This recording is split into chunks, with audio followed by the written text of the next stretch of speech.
नमस्कार प्यारे बच्चों, एक बार फिर से स्वागत है आपका हमारे YouTube चैनल पर। तो डियर स्टूडेंट, इस वीडियो में हम अध्ययन करने वाले हैं कक्षा 6 की जो सामाजिक विज्ञान के सामाजिक एवं राजनीतिक जीवन पाठ्य पुस्तक है। इसके अध्याय संख्या 3 सरकार क्या है।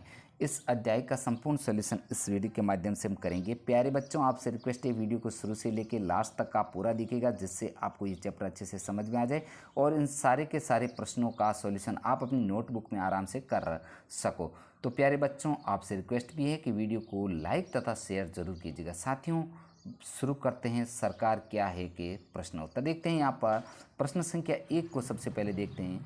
आप सरकार शब्द से क्या समझती हैं? एक सूची बनाइए कि किस तरह से सरकार आपके जीवन को प्रभावित करती हैं। तो प्यारे बच्चों, इस प्रश्न का उत्तर आपको लिखना है सरकार। सरकार से अभिप्राय उस प्रशासनिक निकाय से हैं जो लोगों के लिए कानून व नियम बनाती हैं, निर्णय लेती हैं तथा अपनी भौगोलिक सीमाओं में रहने वाले लोगों पर उन्हें लागू करती हैं तथा उन कानूनों व नियमों की अवहेलना करने वालों को दंडित करती हैं। सरकार निम्नलिखित प्रकार से हमारे जीवन को प्रभावित करती हैं। बढ़ेंगे आगे। सरकार देश में शांति एवं व्यवस्था बनाती हैं, यह अपराधों पर नियंत्रण करती हैं, यह प्राकृतिक आपदाओं के समय लोगों को आपातकालीन सहायता उपलब्ध करवाती हैं। सरकार सड़कें व स्कूल का निर्माण करके अस्पताल बनवाकर शुद्ध पानी व बिजली की आपूर्ति कर हमारे जीवन को आसान बनाती हैं। पॉइंट नंबर 5, यह देश में न्याय की व्यवस्था करती हैं। तो इस प्रकार जो है सरकार के ये कार्य हैं। बढ़ेंगे आगे प्यारे बच्चों। प्रश्न 2 को हम देखते हैं कि सरकार को कानून के रूप में सबके लिए नियम बनाने की क्या जरूरत है। तो 2 नंबर प्रश्न का उत्तर आपको लिखना है सरकार को कानून के रूप में सबके लिए नियम बनाने की ज़रूरत है, क्योंकि पॉइंट नंबर 1 है जो कानून सरकार की उचित कार्रवाइयों में सहायता करता है। कानून है जो हमारे संविधान द्वारा किए गए न्याय, समानता, स्वतंत्रता और बंधुत्व के आश्वासन को पूरा करता है।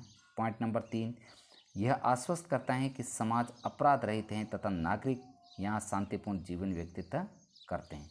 अगला नंबर पॉइंट है जो यह सत्ताधारियों को सत्ता के दुरुपयोग रोकने में जो है दुरुपयोग रोकता है।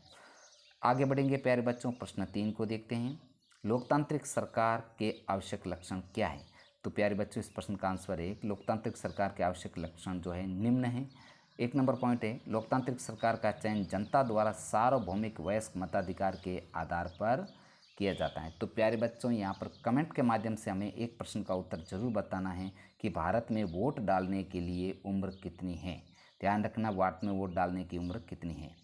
बढ़ेंगे आगे। प्रश्न 2, लोकतांत्रिक सरकार में जनता द्वारा निर्वाचित प्रतिनिधियों की सरकार होती है। और पॉइंट नंबर 3, लोकतांत्रिक सरकार अपने कार्यों के लिए जनता के प्रति उत्तरदायी होते हैं। बढ़ेंगे आगे प्यारे बच्चों। प्रश्न 4 को देखते हैं कि महिला मताधिकार आंदोलन क्या है, उसकी उपलब्धि क्या थी।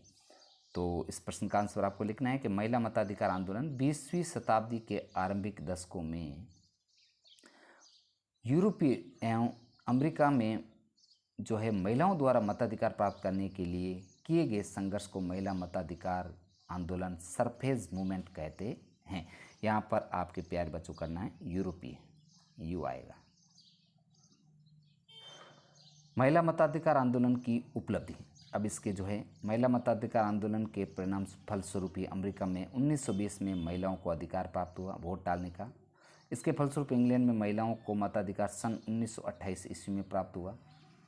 आगे बढ़ेंगे। प्रश्न 5 है जो गांधी जी का दृढ़ विश्वास था कि भारत में हर एक वयस्क को वोट देने का अधिकार मिलना चाहिए, लेकिन बहुत सारे लोग उनके विचारों से सहमत नहीं थे। बहुत लोगों को मानना था कि अशिक्षित लोगों को, जो ज़्यादातर गरीब है, वोट देने का अधिकार नहीं मिलना चाहिए। आपका क्या विचार है? क्या आपको लगता है कि यह भेदभाव का एक रूप होगा? तो प्यारे बच्चों, बहुत ही बढ़िया प्रश्न है। इसका आंसर है जो हमारे मन में भारत के हर एक वयस्क को वोट देने का अधिकार प्राप्त होना चाहिए। यदि किसी को समान रूप से मत देने का अधिकार प्राप्त नहीं होता है तो यह निश्चित रूप से भेदभाव का रूप होगा। सभी को समान रूप से वयस्कता के आधार पर मत देने का अधिकार समानता का जो परिचायक है। शिक्षा या संपत्ति के आधार पर मताधिकार देना भेदभावपूर्वक है, क्योंकि यह अशिक्षित और शिक्षित व्यक्ति में भेदभाव पैदा करती हैं। इसी प्रकार संपत्ति का आधार गरीब और अमीर व्यक्ति में भेदभाव करता है। तो प्यारे बच्चों, ये पार्ट इतना ही। इसके 5 प्रश्न थे, सभी का सॉल्यूशन हमने इस वीडियो के माध्यम से किया है। प्यारे बच्चों, आपसे रिक्वेस्ट है हमारे वीडियो को ज़्यादा से ज़्यादा जो है आप लाइक तथा शेयर ज़रूर कीजिएगा। साथियों, चैनल पर अगर नए हैं तो चैनल को सब्सक्राइब जरूर कीजिएगा, क्योंकि इस टाइप का कंटेंट आपको मेरे यूट्यूब चैनल पर उपलब्ध है।